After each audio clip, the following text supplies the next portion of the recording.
Hello and welcome to another episode of Honest to Well with myself, Duncan, and Mike. And this week, sandwiched between Mike and myself, is Dean Jode from ACEO, not ASOS. Or ACEO, as some may Or ACEO. Yeah, as most say. Have you already mispronounced something? Did I say ACEO? 10 seconds into the pod. I made it sound like it's exotic from a different country. What's wrong with that? So anyway, ACEO are responsible for Murray McDavid's, Colburn Distillery, probably a few other things as well. It's a bit of an obscure one, isn't it? You know, what is it? What are those four letters? And they have to be thought about four separate letters, really, because it's an like Murray McDavid, it's an amalgamation of names of two people. Okay. So AC is Andrew Curry and EO is Edward Odom, the founders of ACEO. Now it makes so much sense. There we go. Yeah. And Andrew's family, the Currys, were the founders of ARrrrse Distillery back in the mid-90s. Oh, wow. And on the side of that, Andrew and Edward came together to form a whiskey broker. That was back in 1999. And back then, it really was a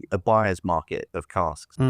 Looking back at the price lists, the stock lists. Don't do it to yourself. Never do it to yourself. Never do it to yourself. Unbelievable. You know, I still see some of the original stock in the warehouses at Colburn. You know, the amount of like mid-90s Klein Leash and, you know, there's, of course, smatterings of things like Springbank and just all of these beautifully old vintages and, you know, these distillery names that are so desired today. And are we right in thinking, am I right in thinking that you are head of whiskey creation currently? Is that right? Have I got the job title right? That's right, yeah. So that really feeds into Murray McDavid primarily, because underneath the ACEO umbrella, we have Murray McDavid, of course. That's our pinnacle brand, which, of course, ACEO didn't found. That was founded by Mark Grenier, Gordon Wright, and Simon Coughlin. Yeah, I've read that bit, Yeah, back in 1994, the idea of Murray McDavid was born. Experimenting with cask finishes particularly. Absolutely. Yeah, and Mark Grenier was the brainchild behind that. Him and Simon Coughlin owned 5 wine merchants across London, and they would sell specialist spirits, some from independent bottlers. Mark quickly kind of latched on to the fact that, well, hang on a minute, you know, these independent bottlers are all kind of bottling quite similar makes, similar years, matured in refill bourbon, refill sherry. He used to import some astoundingly, you know, rare and expensive wines. Yeah. You know, that was the speciality of the shop, or merchants, I should probably say. Shop. If he ever says this, he's not listening to this. He'll go, shop. This is a corner shop with some bottles of plonk in the corner. Homemade labels. The little label stuck on $5.99, $7.99. Oh dear. Oh dear me. But yeah, so he would import. He would work with these vineyards, importing casks and maturing, you know, single malts in these quite unusual casks. But he really was the first guy, certainly first independent bottler to kind of celebrate the cask as much as the spirit in some cases. I mean, kind of frontier stuff, really, because these days so many independent bottlers, of course, do lots of finishes and full maturations and wacky stuff. But I can imagine at the time that was quite revolutionary. I imagine he was doing it for like actual invention and creating new things rather than hiding stuff, which may or may not happen now. Well, of course, you know, of course, that was a big part of the pushback to additional cask enhancement, as Mark would have called it back in the day. We've kind of rebranded that to the art of maturation. Kind of rolls off the tongue a little bit better. I think that's quite familiar with people. That's something that sticks in your head. Yeah. Like, I remember that from Murray McDavid. The art of it is synonymous with Murray McDavid, like the quality finishing you're doing. Because what was this? That's definitely been successful. Like, that's something. If you said Murray McDavid, say a phrase, I'd say the art of maturation. Oh my God. It's working. You've made my day. No, we're not just saying. I'm not just saying that. I mean, genuinely, that sticks in people. It sticks in my head anyway. So that's definitely successful. Great. Also, some slick marketing videos have probably helped along the way, I would have thought. You know, we haven't gone too much into videography yet. Partly because I've never trained in it. Part of my growth with ACEO is I was a young bar manager back in the day who really got the whiskey bug, and I was studying advertising photography. Back in Cheltenham, where I'm from. Yeah, crossed paths with Edward, who had just the year before purchased the Murray McDavid. It's funny, he didn't actually purchase the brand. This was a time when Mark Rainier was selling Murray McDavid to Remy Cointreau. Mm-hmm.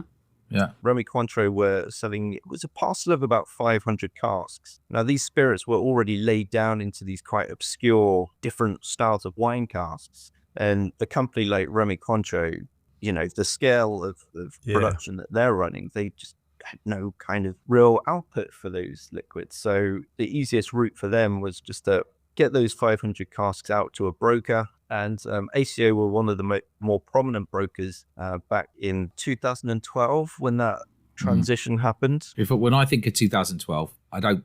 Some people say Olympics, but I say 2012. ACEO. ACEO, the cast. When that sticks in the head. It's good though to understand the journey a bit, isn't it, Dean? I think that's this thing has evolved over time. This company's evolved over time, and it's also nice to understand why it's called ACEO and founders and their background. Absolutely. Yeah. And your role, obviously, in mostly not just because you do a whole bunch of stuff, but also in creating some very nice bottles. There's quite a lot within the Murray McDavid. There's a few different brands, isn't there? And that's one things that you got, like the Mission Gold, and there's the Benchmark, Caskcraft. Caskcraft. That's the entry one, isn't it? Is that the entry one? They were great. Actually, it's what I got in my glass this evening. Really appropriate for Monday evening sipping.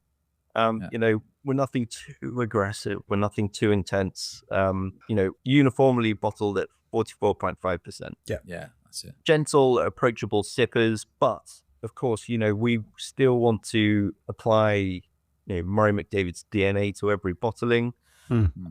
Working still with distilleries that independent bottlers you would expect from independent bottlers. So within this release here, this is our Madeira finish. You know, you might see that we actually Inchgower. You got it. I've tried that one at a pub. Yeah, I know that for sure. Oh, brilliant. We lead with the cask type, because that's the thing about the cask craft. You know, we want to give the expectation of the casks themselves. And then, you know, for the more learned Murray McDavid whiskey follower who might already be in the crew of Murray McDavid, they've got a point of, you know, interest with the quirkier distillery being into. Yeah, it's like a stepping stone. We've tried a few. We've tried some blind, some Murray McDavid. I've often drunk those ones, the one you're showing now, cask craft at the pubs, because it can be a bit more affordable, especially if it's a well-stocked whiskey place, but the drams are expensive. Yeah, right. Well, that's good to have something you can have that's a bit different. Yeah, exactly. You know, and the whole Murray McDavid portfolio, whether it is going from, God, am I allowed to say portfolio? Kind of found myself in work talk.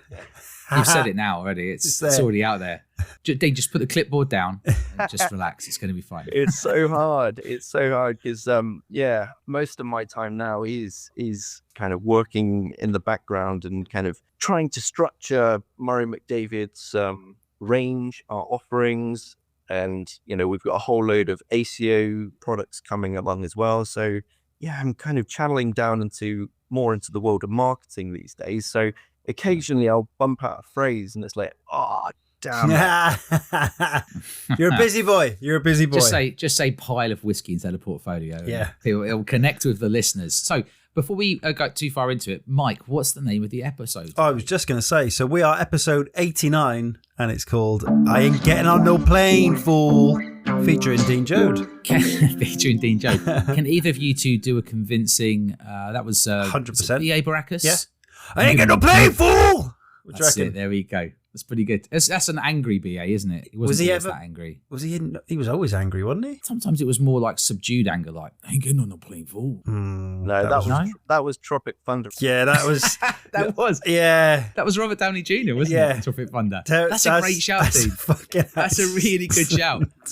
Okay, I know... It's one of my favourite films. That's one of your favourite films. I've accidentally done the impression of the wrong person in the wrong series or film. The wrong impression in so many ways. I've gone beta. I've gone like meta. I've gone beta and meta. Love it. Dearie me. So, Dean, what's been in your glass and what's been up your ass? Obviously, other than the cask craft you've got in your glass now, is there anything else you've been enjoying recently? Anything been annoying you? The whiskey before this that was in my glass, I went to have a little nosy around Glenfiddich Distillery yesterday. Oh, spying. Yeah, well, kind of. Buying. Yeah. Spying. Yeah. hanging out. On a completely different scale. I mean, the volume that those guys, I think they're touching about 28 million litres a year. Jesus. They're output at the moment. Immaculate tour, by the way. I mean, the host's really a top spec. That's good to hear, by the way, these days. Yeah, no, that's it. Especially for such a big player. Yeah. To influence someone so positively in the industry is quite a big thing. Yeah, I mean, there were a mixture of people on their whiskey journey on the tour and the lady hosting the tour, and every question that was thrown her way, just competently, confidently, and answered those questions, and no stone was left unturned. That was great. Did you get a drop? I was going to say, did you get some extra samples that no one else got? No, why would I? Why wouldn't you? I'd be like, all right, yeah, great tour. That giant leave me in the warehouse as you pull out a little magnifying glass. I always go in undercover. I can't just go in my Murray McDavid jacket and. You actually recoiled at the thought, going, "Oh no, no!" It was like, no, that's not me at all. No, he's wearing a fake wig, different clothes. Do you come up with a pseudonym? Are you like Jarvis? Jarvis Jode. Yeah, booking under a fake. Jarvis Jode. I assume, Dean, that you did get some Glenfiddich. Yes, I did. And actually, I've got because I was driving. I've got the little that's nice. Case. The little driver's pack that they give you, a nice little smart thing there. And they put me up a set to nose. And yeah, I mean, of course, I'm fairly familiar with who's not familiar with the 12, man. I mean, that's a staple. And the 15, I think. Go around friends' house that don't drink that much whiskey. They'll often have a bottle of the 12 or the 15 in the cupboard. Yeah, the project, which I was corrected actually, because I've always been calling it Project XX. What is it? It's Project 20. Oh right. Yeah, it was how it was presented to me. I will remember that forever. Yeah. Has anything been annoying you in the last week, Dean? Yes. What's the phrase that you usually use? What's up your ass? Yeah. What's up your ass? Yeah. We say arse, not ass. Ass. I prefer your American listeners. Take down in the West Country. I can't imagine an American going, "What's up your ass?" Ass. What's up your ass? Yeah. I don't know. It's quite an English phrase. Can you say that again, Duncan, in B.A. Baracus style, please? I ain't getting on the plane, fool. What's up your ass? Robert Downey Jr. from the A-Team. Go on, Dean. Yeah, for me, it's actually been more about what's being dragging my ass down. Oh, go on. Gravity. Quite literally gravity. The movie featuring Josh Clooney. I can't say I've seen it. Oh, don't watch it. Waste of time. I know what you've done, Dean. You know what I've done, don't you? I do. Well, for those that know me and maybe follow me on Instagram, you would know that I love to combine, my previous life of advertising. I did see it. I did just see clicked. it. I did see it. Yeah. Okay. Yeah. Yeah. So I really love photography, and of course, linking the passions up of photography and whiskey. That's how I spend a bit of my spare time. It was Saturday morning. That I was photographing a brand new bottle that I just purchased. It was from Glenmurray Distillery, which is not too far from Colburn. It's just a couple of miles up the road. Went in to see the lovely Ian Allen. Enos the penis. To talk to him about a few projects. If you haven't been to Glenmurray Distillery, you have to go, not just to visit Ian, but, the bottle your own whiskies. Yeah. I mean, unbelievable. We, Murray McDavid, are opening a whiskey shop in Forres, which is probably about 20 minutes west of Elgin. So I went in for a bit of advice on these, bottle your own systems, any rules, regulations that we need to consider. And of course, I had to leave with one of these lovely bottles, one of which was peated Glenmurray, fully matured in a Fino cask. That sounds good. That's one to keep, look after, It's one to cherish. keep, isn't it? Yeah. I was just about to say, Put it in bubble keep wrap. it safe somewhere, wrap it in bubble wrap. Yeah. Oh my goodness gracious. I was photographing the bottle on a Saturday morning. I was a little bit blurry-eyed. Okay. Yeah, I have to, full disclosure. So I was out in the living room, moving props around, photographing. I've got a little lighting rig and things like that. So there's quite a lot of equipment. And I'm streaming from the kitchen here. This is like my kind of central hub for all of my bits and bobs. Yeah. So wrapped up shooting, really proud as punch because I know there's some great shots in there. Of course, on Saturday mornings, you don't always make the best decisions. So grabbed my photography equipment under one arm, grabbed something under there, grabbed something else under there. So I was walking through the doorways in the kitchen here, old school. Oh, you didn't. You wouldn't have it securely in your hand, just in between the elbow, just in between the. Now, see, I thought I had it here. Yeah. Right. I thought I had the top. I thought I had We've the all top. done it, just not on a Saturday morning, slightly blurry-eyed. With a lovely bottle of Glenmurray Fino. And it just went straight away when it hit the. Honestly, I walked through the kitchen door there, and I'd like put my camera down. Priorities. I know that's shocking to some, but kind of leant down on the side there, camera down. As I put the camera down. Did you have more than one bottle or just one bottle? Just the one. Right. But I was hoping it was the Glencairn that I was shooting because I was I was holding 2 Glencairns somewhere in there as well. That's what it was then. And when you try and clamp multiple things like in your fingers, you just let go.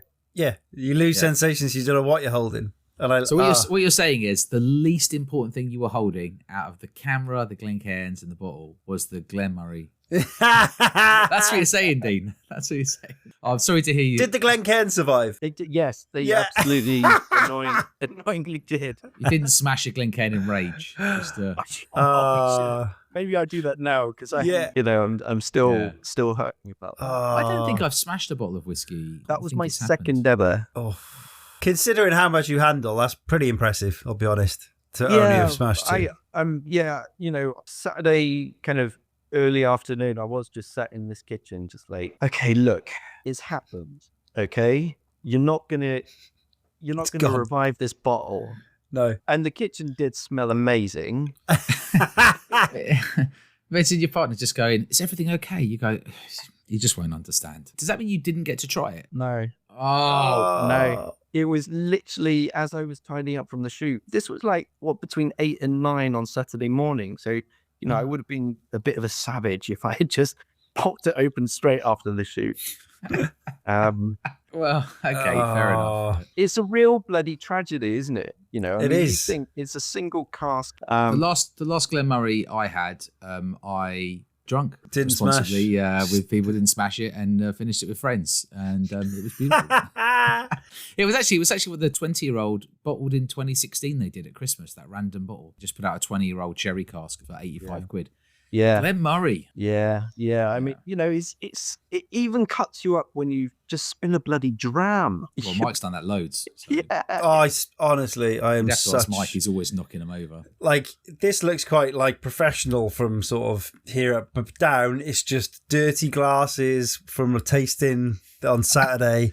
17 keyboards. One false move, and there are multiple glasses everywhere. And it's always the one that's got the dram I've just poured in it. And it's like, most weeks, I'm like, oh, fuck! I'm trying to grab towels from here, there, and everywhere to try and, nightmare. Understandable. Sorry to hear that. So, here's to the lost bottle. The lost bottle. Cheers for coming on the pod, then. Much appreciated. Absolute pleasure. Cheers. To relive my tale and stuff. Yeah. And what about yourself, Mike? What's been in your glass and what's been up your arse? What's been in my glass is friggin' loads. We have had a busy, 2 weeks since we did the last recording for the pod, I think, ish. And in that time, we have done an awful lot of stuff, which you've written down, which I can't even remember now. But I can just say a word and you remember. Greek Street, Milroy's. Oh, yeah. Yes, we went down to Milroy's. That was quality. Glenn, we can't talk about. Yeah, we met Stephen and... I forgot the other guy's name. Lovely guy, though. Yeah. With the new looking Milroy's, or it's not called Milroy's now, it is 3 Greek Street. And the drop lights are back in the ceiling now, which is a lovely touch. No wires hanging down. Stephen was lovely. He came over, had a chat. Bar staff are on form, as always. We can confirm they are doing the Rachel from Compass Box. Yeah. She said, are they still doing the tankards of...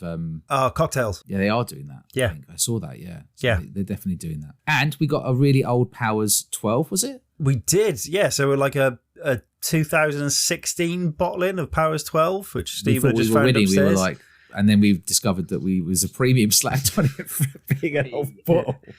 Yeah. But man, it was good. Yeah. So one thing I will say about sort of Greek Street, you don't really know the cost on what you're buying until the end of the night. You're like, We popped over to SMWS after that, didn't we? And I might have picked up a bottle of the Isle of Ambulance, which is an Arran. that Aaron, cool. That sounds fun. Oh, it's like I haven't opened it yet. 8 or 9 years old, I think. Single cask. 50 odd quid, was it? I think it's like 57 or something. That's Bloody good, hell. isn't it? Yes. And it was lovely.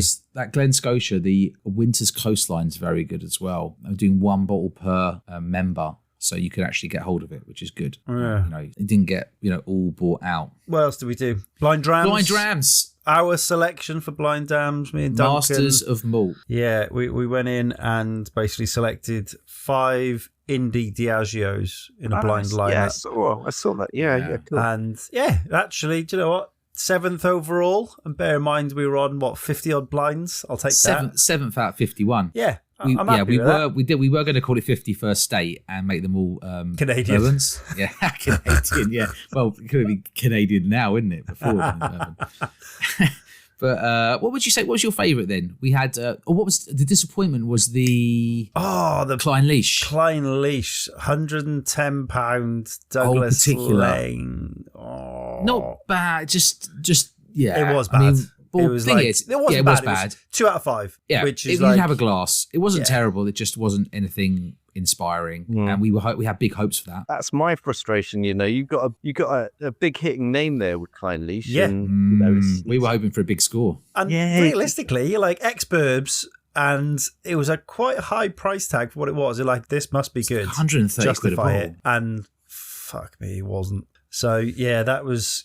We got saved by Dram 2 Woodrose. Woodrose of Edinburgh. Ex-Burbs, and then finished in PX, I believe. PX and something else, I think. Absolutely outstanding. Stunning bottling. Sorry, what was the spirit? More like. Oh, yeah, right. Didn't say that. Well. Finished for 3 years and first for the American Oak and PX Sherry Hogshead, 55.5%. Stunning. Just so bold. Yeah. So bold. If that had been further down the tasting, that would have scored 5s from people, but people were being conservative early on. So thick, so rich, dense, intense. It was just, and there was a lot going on in there. What was the really salty one? Was that the Linkwood? So we had, we kind of cheated for the last dram. It was Big Pete, which had some Diageo in there. It was Kalila, but also Bowmore, Ardbeg, and then a bit Port Ellen. But they reduced the Christmas edition down to 35 quid. Oh, cool. Yeah. So that. We bought 2 of those, and that saved a hefty chunk of us to waste then on the Klein Leash. We spent it wisely, the surplus. It was one of the saltiest whiskies I've ever had in my life. Infrequent Flyers, that was great. Can you remember what brand that was? Infrequent Flyers was Linkwood. In a port cask. Ruby Port Hogshead and finish, so basically full maturation. Yeah, that lovely. Was fresh strawberry fest. The Big Pete, the Salt and Pete Bob, and the saltiest Linkwood, whiskey I've had in a while. The 2 favourites. Yeah. Do you even remember what the fourth? The fourth one was a Manatmore, wasn't it? It was a little disappointing. Yeah, who bottled that? Chilton. Not bad. Wasn't bad. It was still good, but it just wasn't quite up to the level. It sounds like it was in a pretty hefty crowd. Yeah. I still liked it, but I've got a really sweet tooth. I was desperate to get Chilton in there because we did the Ardnamurchan bottle in the Christmas blind drams and universally slated. All blind. So absolutely slated. I went, right, I've had some amazing sort of Chiltons before, so we're having one in there just to sort of redeem them. And it was like, that's a bit thin. Just it was middle of the road, wasn't it? Yeah. I mean, when you got things like Sherry Morlack and... Yeah. Maybe it was that. Maybe it's the order after those 2 thick, full whiskey. One was very fresh, the Linkwood with the Ruby Port. It was super fresh, but super full. And the Woodrose was just... like you could have cut it with a knife. It was like it was lush. So maybe that's why the Manatmore felt a bit thinner. And it was sort of billed as kind of really old school sherry, and it was almost that. Yeah. And then it just faded a bit. And we've had some really good Manatmore, so I think the bar's been set really high. Yeah, massively. Especially with, it seems to take quite well to sherry casks. Well, you would know that, Dean. I don't know why we're saying it. What do you think about that? Yeah. Head of whiskey creation. Dean, we'll tell you how to make whiskey. Give us 5 minutes of your time. What else have we been drinking? So got some samples through from Garçon. Thank you very much, Garçon. A Springbank split, and that's what's in my glass at the moment, is the latest local barley, which is 8 years old, 56.1, I want to say, or 58.1. My eyes are failing me. 58.1%.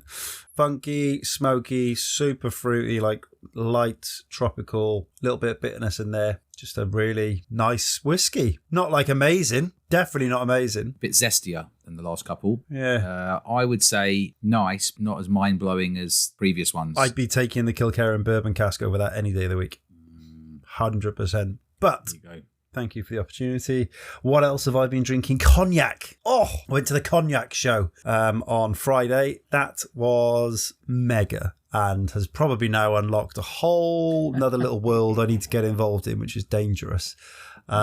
Just the sort of in-depth history of it all, from forestry management to like the difference in cooperages and how detailed they have to be to make barrels over there and how much tighter compared to like sort of some of the whiskey barrels that you see, different types of woods.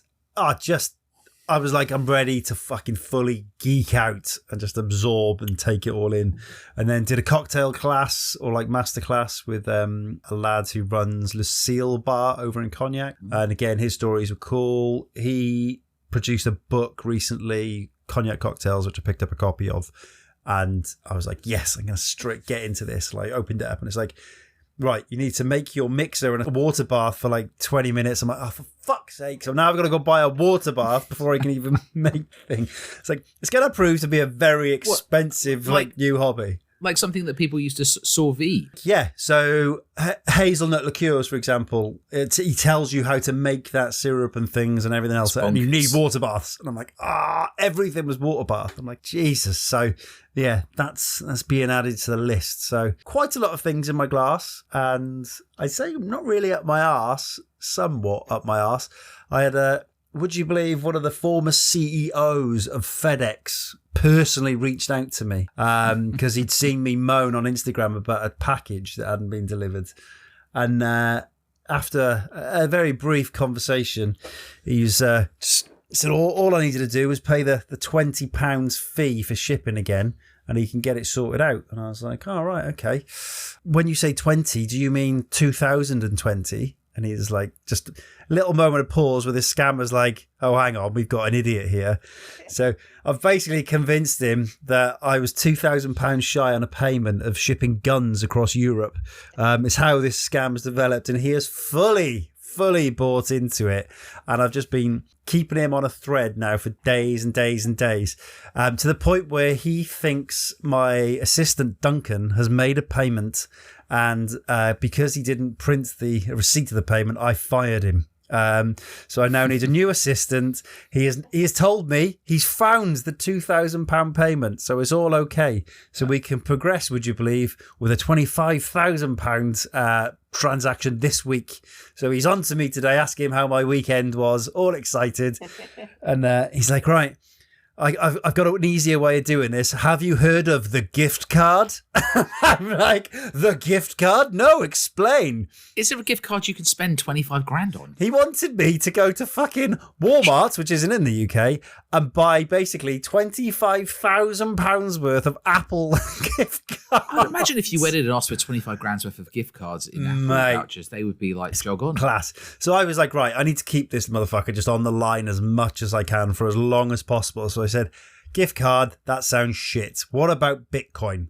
Is that something you can do? And he's like, we can absolutely do that. I went, well, it's Friday evening. I'll speak to you next week. Have a lovely weekend. And kind of left it at that. And what I did, I basically reported all of the accounts that he was trying to get me to ship money into in the first week. And they've all been closed now. So he's closed off. Every avenue that he gave me is now shut officially by the banks and the fraud agency. So I'm winning. I'm basically just shutting him down slowly and fucking necessary. So this week I will be getting all his Bitcoin wallets and getting them done next. So thank you, Thomas, or Tom as I was calling him. And I was like, thank you for your guidance, Tom. And he's like, you're welcome. The original sat-nav. So yeah, kind of up my arse, but has turned into a wonderful waste of time. So how about you? other than what we this talked is a about. Netflix documentary, Mate, right? it's coming. Honestly, they'll do anything on Netflix these days. They'll definitely make that.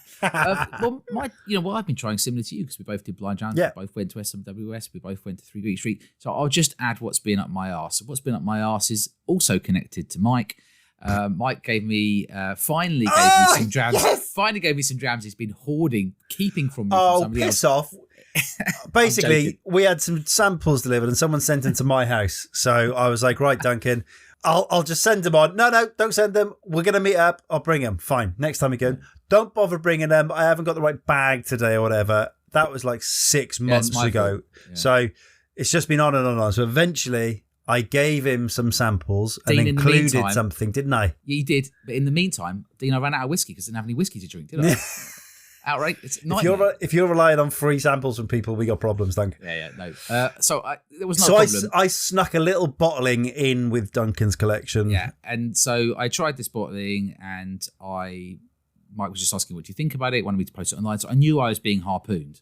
I knew I was being set up for something, but I'm not going to lie. I'm not going to say I think it's shit just in case. So I said, yeah, it's pretty decent. Went through the tasting notes. Turns out it was a Kilhoman, which to this day I haven't really liked. Although in my defense, I did say of all the Kilhomans I tried 8 before. Yeah. That the one that I liked the most was the Seneg. Yeah. And this was the car strength Seneg. And it's very good. Or Seneg. Seneg. Who knows? Yeah, Seneg. so the casting was. Seneg. I reached out to Cologne. I went, can you send me some samples, please? Because my co-host absolutely hates it and always rips your whiskey, and I want to just set him up and give it to him blind. And they were like, yep, absolutely. We'll send you some stuff. So obviously, I have to say they won on that one. So good job.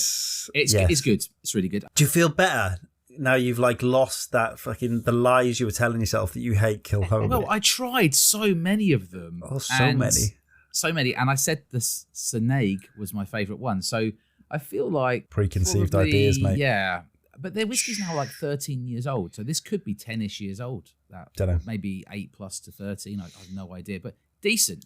I'm just super. After you ripping me for my Talisker faux pas, I'm more than happy that this is now. You did do me on that one. So I've actually got the rest round. of it here in the bottle, and I'll probably have it after having a drop of that slightly disappointing local barley. Good, nice.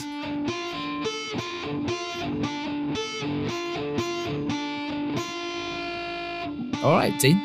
Let's go for your Pudding Island Drams then. So, Dean, you are being sent away to an island of your choosing for 30 days. The island can be however you want, hot, cold, like tropical, or just hailstorms of Scotland.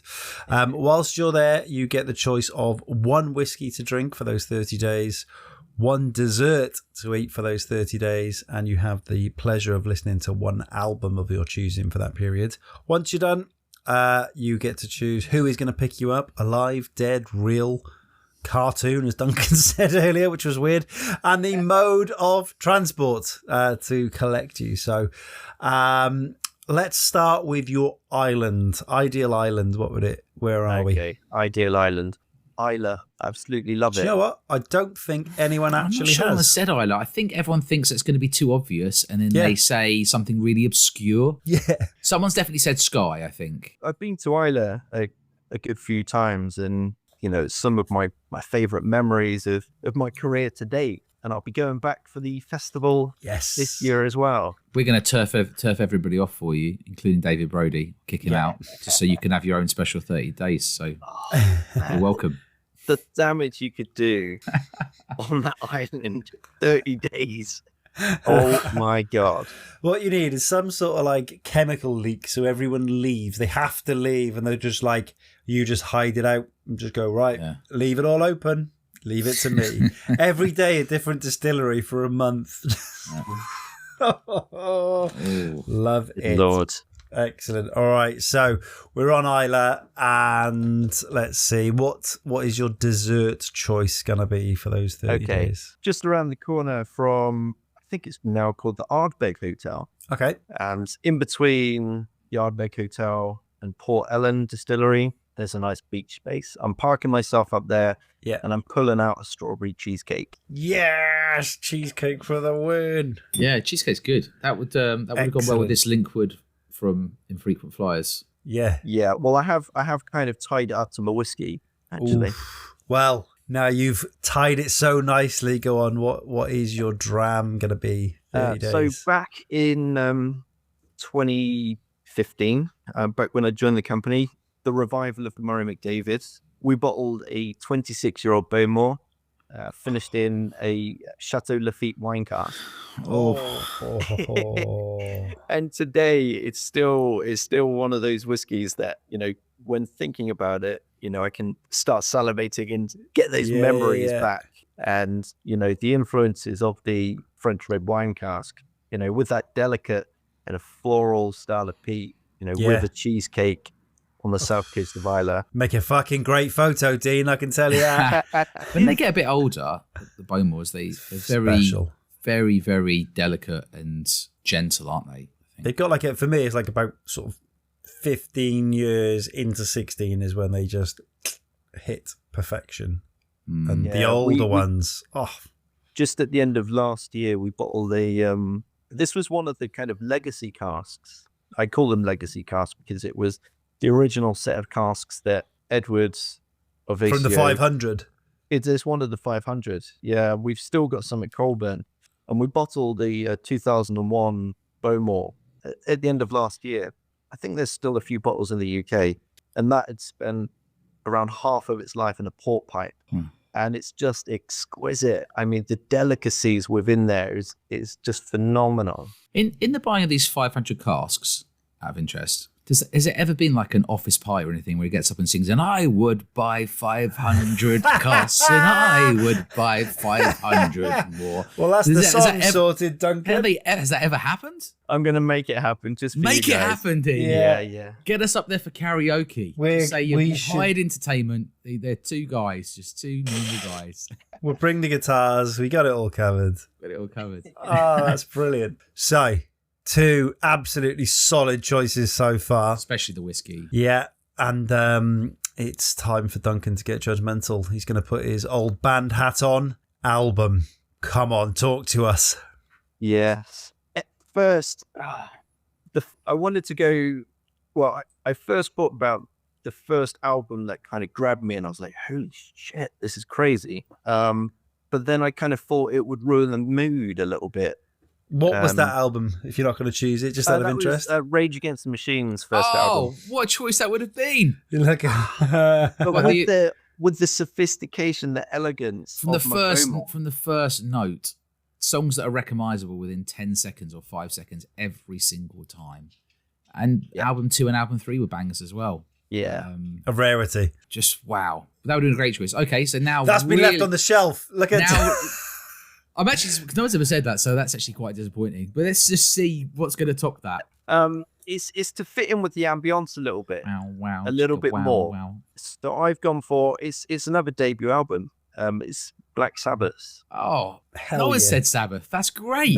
No, I don't think anyone has picked anything with Tony Iommi in. So I don't think anyone's picked Sabbath. If anyone has picked Sabbath and you listen to this, we apologise that we don't remember, but you probably will remember because Mike's done like a playlist. What do you love about Sabbath, Finn? Okay, so I kind of like, obviously I like a bit of the darkness, but I like the kind of folky element to it as well, the storytelling and the it's the visuals that they're building, not just with the lyrics, but with the sound that all encroaches that as well. I'm going to meet you on that one because obviously Mike says I'm quite judgmental, and I don't mind what people listen to. I really don't. I do, but like with Sabbath on a road trip with a friend in West Mexico, we went through the Rolling Stone top 500 albums. Literally, we had the magazine. We went through it. We picked out and we said for the whole trip, you were only allowed to listen to the entire album. You never skip a track. Whole trip. Right? God, that's stressing me out even fucking thinking about it, mate. I know, it was brilliant. And one of the bands that I'd never really got into, despite being a massive rock fan and a massive metal fan, was Sabbath. I just sort of written them off and I was wrong. And on that trip, that's the trip where I got into Sabbath and I realised they're absolute geniuses. And with Tony Iommi, it's not what he does play. Often it's what he doesn't play.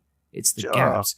And you have a song like War Pigs or something, there'll be like 7 riffs in it. And all the best bands have riffs for days. You'll be listening to a song like Rage Against the Machine, like you said earlier. If you think about some of their songs, like Killing in the Name Of, there's like 5 killer riffs in that song. It could have been 2 songs. Yeah. They just keep churning them out. And you're thinking, spread it out. get it into 2 albums. They're like, no, just put them all, just put it all on one track. After killer riff after killer riff. You're going, I can't take anymore.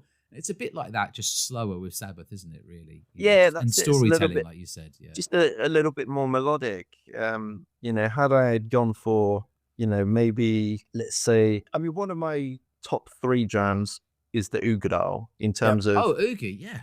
In terms of availability. Okay, price has kind of crept up over the years, but maybe that would be your bomb track jam. Yeah. Still another. Love it. Oh, Oogie. Good selection. Good albums. Favorite? I'm going to put you on the spot. Favorite track on the album, or is there any particular track on there you like? More so because I'm going to add it to a playlist. Okay, you've got NIB always works. Beautiful. That's the one. Yeah. Gets added to the playlist. It's just nice, really. Put it on and listen to people's favourite music from Pudding Island Drams. That's my go-to playlist now. If I'm just chilling on the train, straight to our playlist. I've actually learned about some bands I hadn't really paid attention to as we've gone through this with people. Some people pick quite what I would consider to be obscure, but it's actually not that obscure, it turns out. Yeah, I remember Luke Patience's selection when I first heard it. I'm like, what the fuck is this? I listened to the whole of that, though. Yes, I love it. Love the album, love everything. Yeah. Really good. Marvellous. Okay, excellent music selection. So, who is going to be picking you up from this island? Now, I will say, you don't have to feel pressure. You don't have to say the other half. It could be anyone. But who is going to pick you up? This is where I do get obscure. Go on. Maybe a little dark, actually, thinking about it. It's a guy that I kind of took inspiration of in my university days. He's actually one of the country's most famous war photographers. Okay. A guy called Don McCullum. We're always welcome to being educated. Tell us about Don.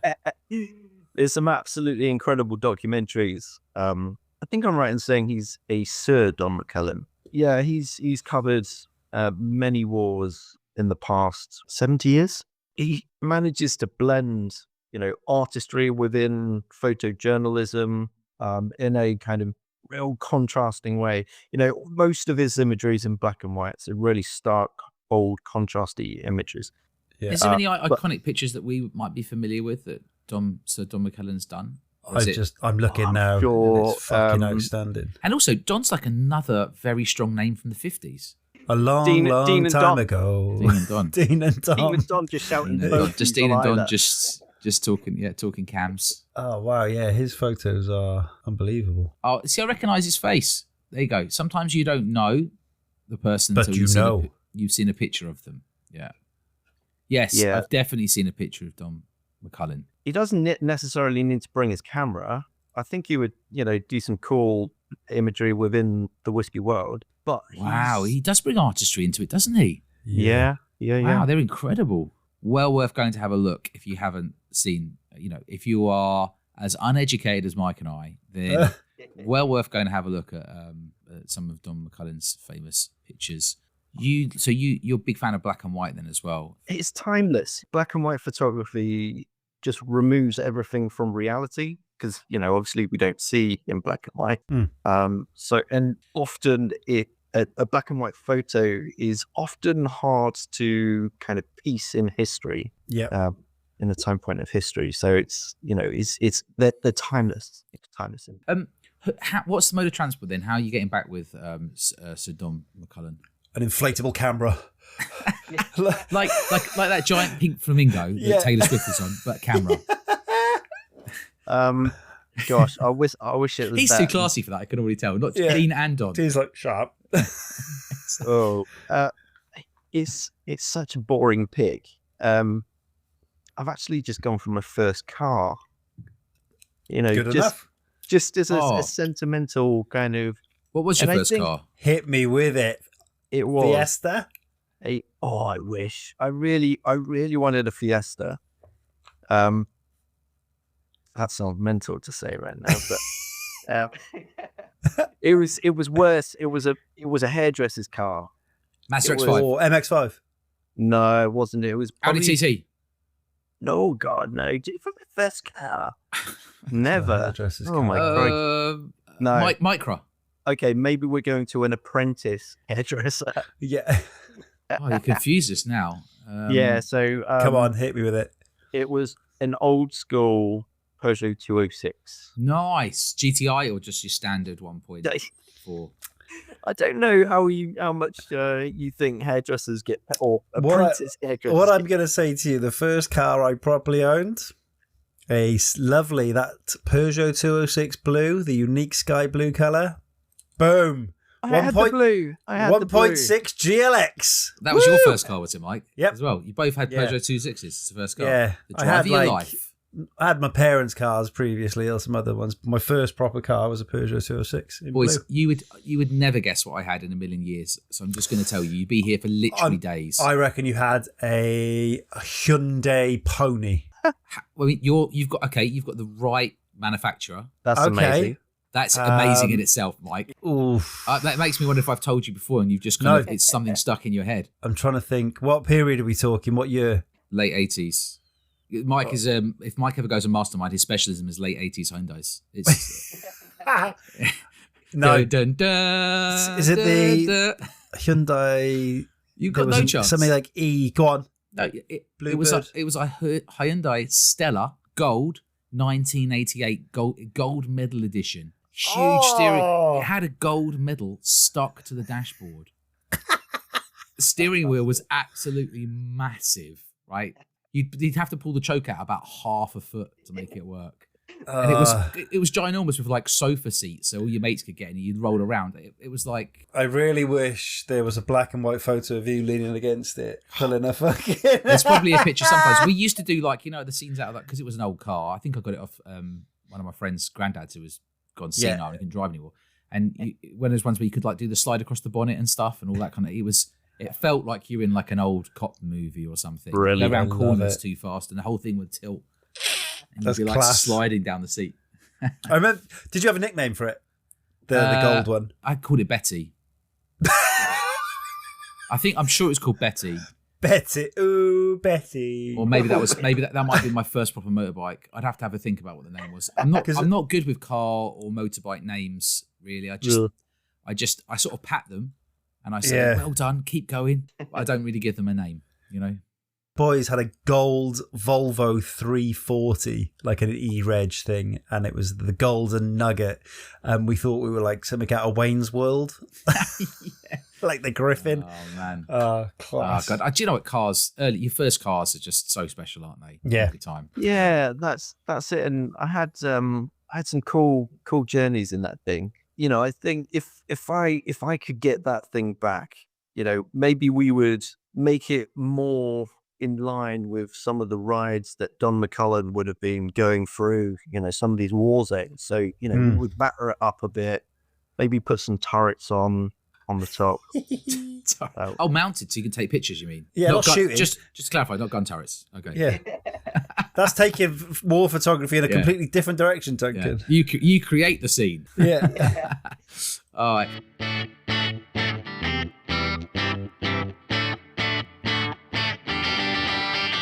Hey, so you also love sandwiches. We were both you're really into sandwiches. I think sandwiches are one of the greatest things ever invented. So talk us through a bit about your love for sandwiches and how deep it's gone, and your separate social media channel as well for the sandwich. Yeah, I do love a sandwich because a sandwich it can be the most simplest of creations.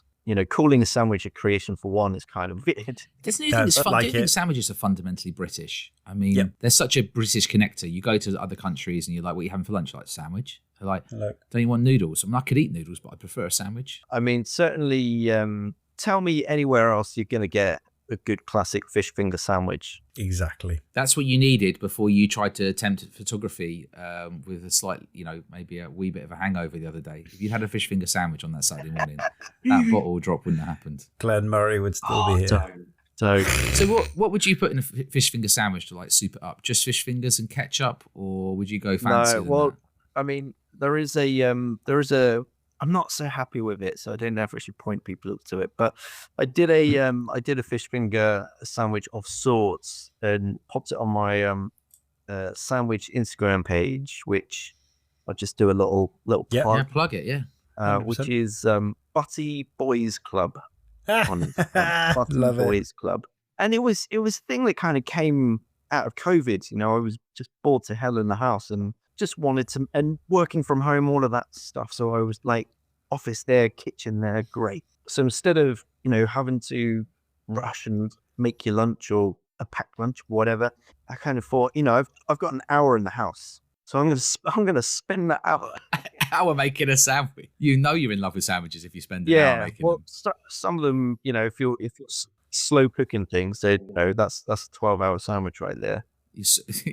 That's what you need the water bath for. These photos, Dean, are fucking class. You are M&S. But yeah, there's a fish finger sandwich on there, but I'm not so happy because I did like little goujons instead of and they're breaded, not battered. So whilst it was kind of nice, it was my first time like making a tartar sauce. Yeah. As well. So that was the first attempt there. So you make it all from scratch and everything then, as much as possible? As much as possible. Yeah. I had chips in that one as well. I didn't bother making the chips there. So what would be like some of your favourite sandwiches? But I made the faux pas of just casually asking Dean what his favourite sandwich was before the pod, and he was like I just asked him the meaning of life. How dare you? Yeah. But okay, rather than pinning it down to a single favourite sandwich, is there some that you think, wow, that you could make with 15 minutes at home and that would blow your mind? Yeah, you know what? I mean, I'm just going to have a quick look now, but one that jumps straight to mind that doesn't require a water bath or how is the preparation? It was the crumpet sandwich, breakfast sandwich. So you've got 2 crumpets. It's a breakfast sarnie. So layered within that, I've got bacon and egg. Yeah, classic. So just doing it instead of bread. Instead of bread. If someone's diving in, it's from the 23rd of February, 2022. Oh my God, we've just missed the anniversary. Butty boys. Did that come out of, because everyone knows what a butty is, right? So is that kind of where you started? Or is butty synonymous with sort of word for sandwich? I guess it is, isn't it? Yeah, butty, like a chip butty. That's it. Certainly in Wales, butty is a sandwich. It's probably local colloquialisms. Yeah. Admittedly, the crumpet sandwich, that was kind of more necessity than anything. Because I travel a lot with work, and occasionally, I'll get back to the house, and there's just nothing in the cupboards. So this was just raiding the cupboard and like, God. Okay, I'm going to try it. What have you seen, Mike? I've seen the lasagna carbonara garlic ciabatta. Just about to bring the lasagna sandwich up. That's amazing. Bread on pasta. I still think about that one. Think about it. Do you know what? And the only reason I've gone immediately to that is because it linked into the sandwich I made for today in preparation. I was like, what can I make that will be something slightly different? I was like, I'm going to bring Italian food to a sandwich, but you've already done it. So I had gone for a ribeye, medium rare, in a nice, like French baguette, but the one's part baked jobby. And then yesterday I made a nice cacio e pepe sauce. So pecorino and mozzarella, grated, 200 grams of each, 15 mils of olive oil, corn flour, turn it into a blob, and then just a bit of hot water slowly into it just till it goes to a sauce. So I put that all over the steak today, over the baguette. Beautiful. That sounds so good. It's full of black pepper, like just on fire black pepper. Just cheese and pepper. I like that you use measurements in there. Yeah. I'm one of those. He's a precise fellow. Yeah. Right, okay. When it comes to it's because I'm going to live off it for the next week while Lara's away. I'm just going to have it on everything. It's going on smoked salmon in the morning with cacio e pepe sauce. I can't recall any, but I definitely experiment and make sandwiches. I usually find I end up shoving a bit of avocado or something spicy in there. My one tip is, whatever sandwich you're making, you can always stick a sliced Scotch egg in it. That's my tip. Oh, I'm not sure how. I'd love a bit if we're stuck and we've just not got much. I'll do those giant Scotch eggs. I'll do them in like rolls. Sandwich.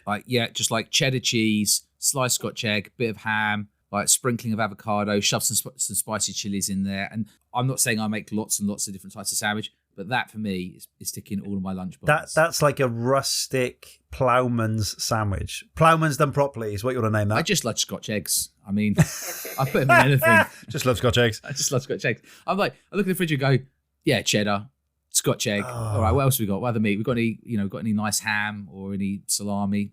Give it. Look at this as well. I'm just about over my haggis rage from where one blew up in my oven recently. I'm not. It's still fucking annoying me. Now I've seen haggis, I'm angry again. But you've done haggis, chipotle onion chutney, whiskey sauce, crispy bacon in a fried bloomer. Now, your choice of bread is fantastic. It's one of the most important things when making a sandwich. Yeah. Is structural integrity when, tucking into that sandwich. Yeah. Oh, you can't have it with the bread sticks to the top of your mouth. There's nothing more annoying. It's got to be... Or just isn't up to the task of holding the goods. Yeah. Yeah. It's the hobnob effect. It's like it'll just hold in tea. It's a similar thing with the juices from sauce. That's a very great point. Yeah. What is your favourite bread or roll? Maybe a bit bloody basic, but I'm just a massive fan of granary. Yeah. Just love a good old school granary loaf. If you buy it so you can cut the slices yourself, at least so you can decide on the thickness of it. Well, you know what? It was so sad over Christmas. You just reminded me of something. One of my gripes, and maybe one of my gripes is the descriptions on sliced bread. Yeah. Right. When they're telling you that this is a slice of thick cut loaf. And it's not thick cut at all. It's like 15 mil. Yeah. Barely a medium. You've got to double up. It's unbelievable. So, I don't know who's in charge of cutting bread these days, but there needs to be some realignment because that's what you can't beat a proper baker's loaf with doorstop wedges. I want it so it can barely fit in the toaster. That's my ideal bread. Like one of those snakes when they hyperextend their jaws. To get it around the object they're eating. I want it not far off a pizza base. That's a Domino's pizza base is my ideal bread thickness. That's what they should base it on. Yeah. I think my most satisfied. You mentioned fish finger sandwich earlier. So if I really want to feel like satisfied, besides your obvious ones like a bacon sarnie or whatever, it's like roasted chicken sandwich. I don't think anything can put me back on my feet faster than a roasted chicken sandwich. It's just a really good way of getting your essentials in, like roast chicken, like bit of cheese, like lettuce, a little bit of hot mayonnaise, sauce, something like you got your essential fats, proteins. Just it's like lifesaver. Every time I have a roast chicken sandwich, I just think it's the greatest thing ever, and I go, "Why haven't I had this for like 3 months? I've wasted 90 days of my life not eating this." Do you know what's annoyed me most about seeing your page, Dean? Is that I thought I'd taken a good picture earlier of my steak sandwich, and now it just looks like... Well, I'm not going to explain what it looks like. I'll tell you later once we've stopped recording. You can just imagine the conversation now, and you go, Don McCullin, just talk me through. He goes, Dean, tell me about some of your photography. You're like, here you go, Don. That's my sandwich. That was. So this is me in Biafra in 1969 during the famine and war. I drew inspiration from your Vietnam shoot. Well, this is me on Sunday morning when I was fucking hungover as a dog and I'm baking an egg between some crumpets. I can see. I'd love the idea of being like a Dean Jode sandwich exhibition and just going. I can see hints of 1988 conflict from. What you need to do now, you need to go and do a bottling with Distillery 291 over in Colorado. I don't know if you've met the guy, Michael Myers, who is the owner. He's ex-photographer. Cool. Literally goes like, made a mint, had loads of money, just thought I'd start a whiskey distillery. And that's what his passion is. But his photography is cool. So Distillery 291, really good. Go and check it out. You should get a collab going with some photography. Sweet.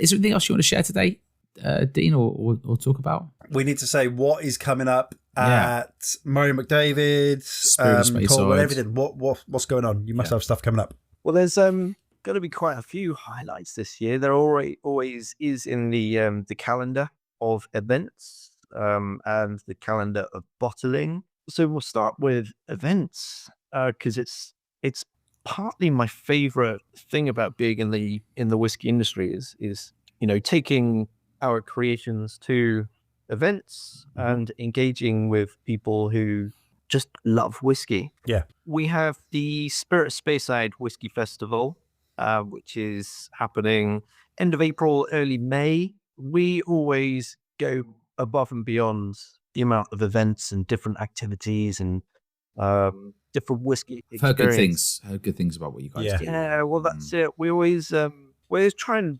build year on year on not just the quality of the experience, but the range of experiences as well. So we'll be opening up, like we have done before, the doors to our traditional Dunnish warehouses at the old Colburn distillery. I'm going to be showing people some of my kind of favorite casks, some more interesting and unusual casks in there as well.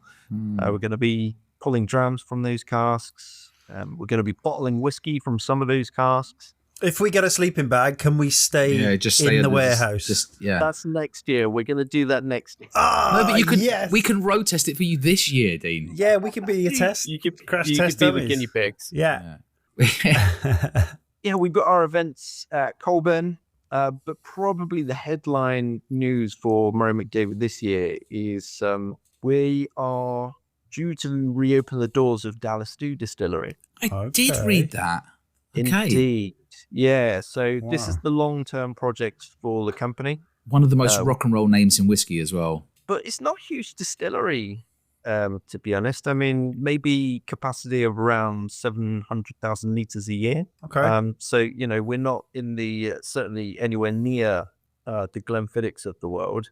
We're always going to be focusing on grain to glass there, that lovely, that phrase.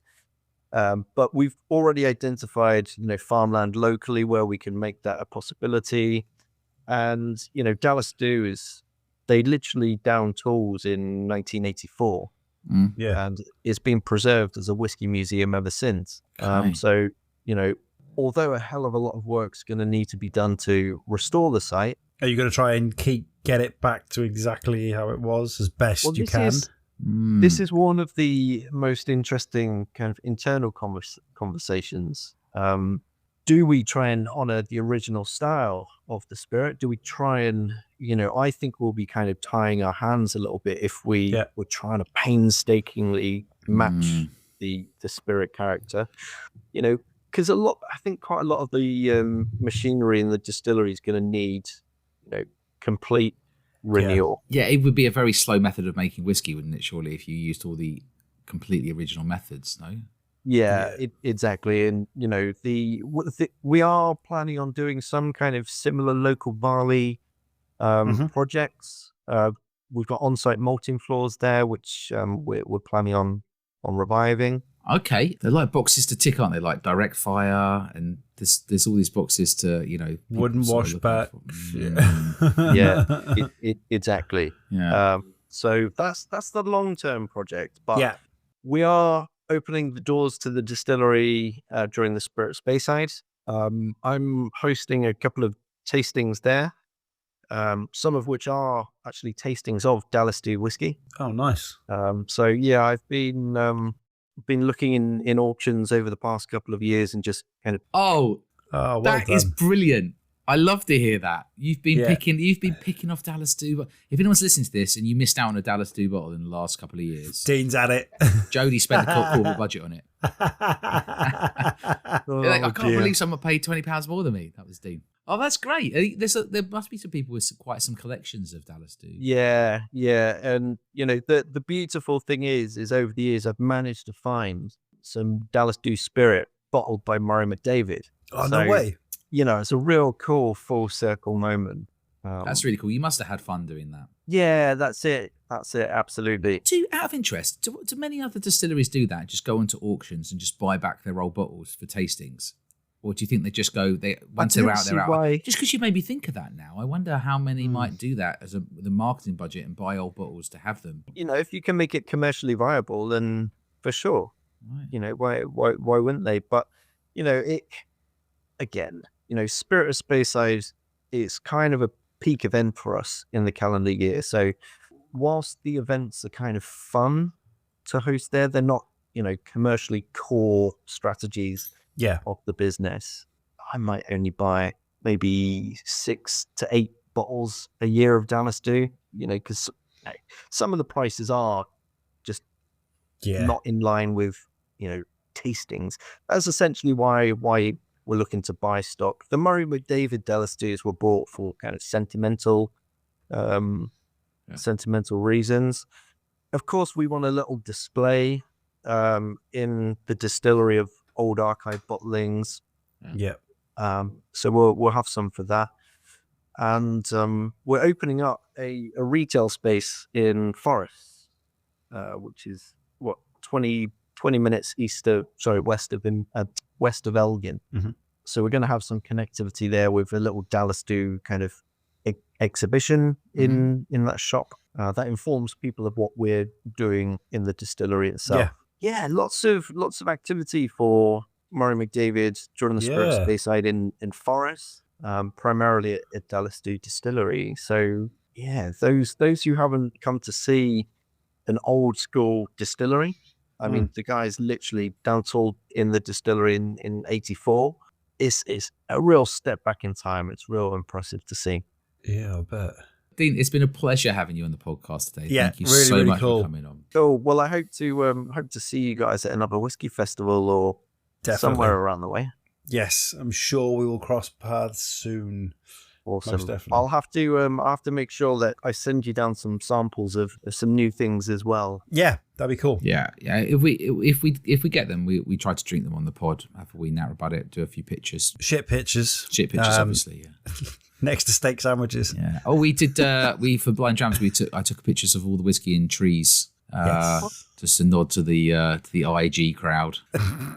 Yeah, I mean, I assume the tree was made of oak. No, this is the fucking best bit. Duncan took another photo, sort of just panned out slightly. Yeah. The illusion was lost. It's just on a busy road with cars parked and houses and everything. Strip of Epping Forest in between two roads. So they're beautiful trees. Actually, it's full of beautiful trees, but on either side you've just got cars. So good. I mean, I could go to an actual forest, but then I'd have to walk 10 minutes. So who bothers? Just across the road. You don't want to risk dropping a bottle.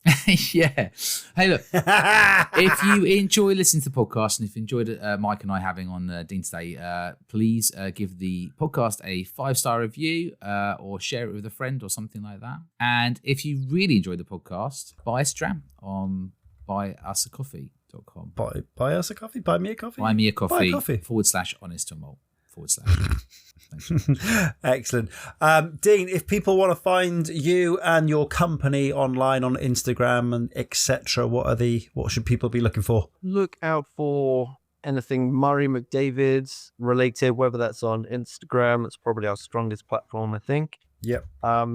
There's ACEO Spirits as well for our larger volume products. There's some interesting things there. Good everyday sippers. If you're into sandwiches, come and check me out on Butty Boys Club. Butty Boys Club. Spell that correctly. Yeah. Photography of bottles. You can see me at Dean Jode. Love it. Thank you. There's only one Dean much. Jode. There is. I hope so. The world doesn't need another. Love it. You can find us at www.honestandmalt.com. You can find us at Honest and Malt on all the social media platforms. Thank you for listening, and we will catch you on the next one. Bye. Bye.